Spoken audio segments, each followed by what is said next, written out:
Modern life demands a high level of psychological weight-bearing. Every day, the untrained mind attempts to support a staggering amount of invisible pressure. We are processing a constant stream of 24-hour news alerts, volatile shifts in the global economy, and social media algorithms engineered specifically to exploit our attention. Without a system to filter these inputs, the mind enters a state of chronic reactivity. Every notification triggers a minor internal crisis, leading to a baseline of persistent anxiety and emotional fatigue. This fragility is a structural issue. When our well-being depends on external events behaving exactly as we want them to, we have no foundation to resist the next collapse. Most people respond to this pressure by attempting to micromanage uncontrollable variables.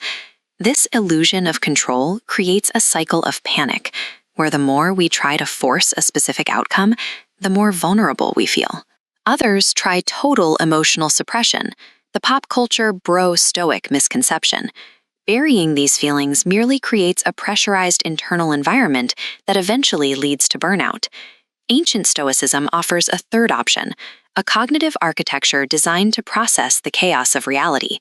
It is a system built to sort information rather than a wall built to block it.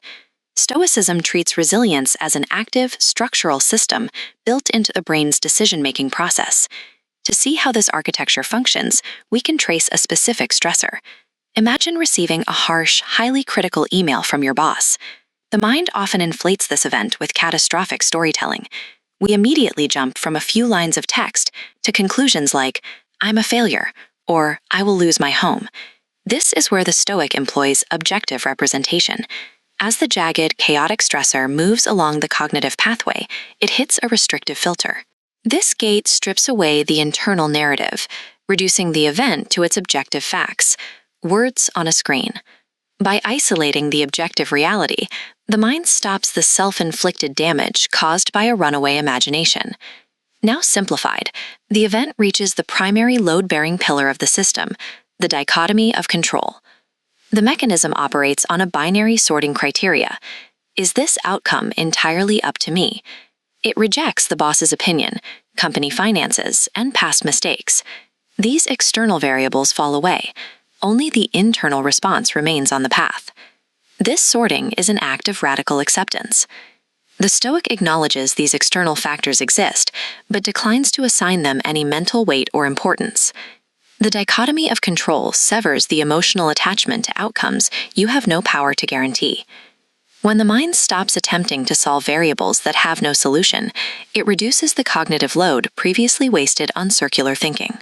This immediately frees up processing power. This energy is redirected to the only variable left, the conscious, rational response to objective facts.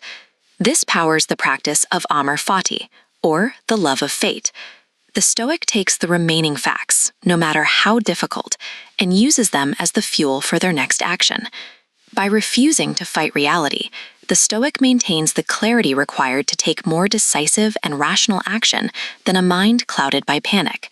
From this perspective, we can see the full architecture of the Stoic mind.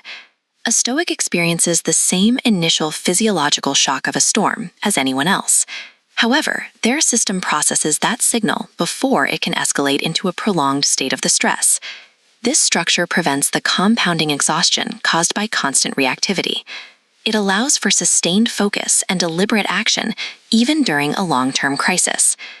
The next time you feel the weight of modern life, do not try to suppress your fear. Instead, pause, look at the stressor, and ask the foundational architectural question: what is actually up to me?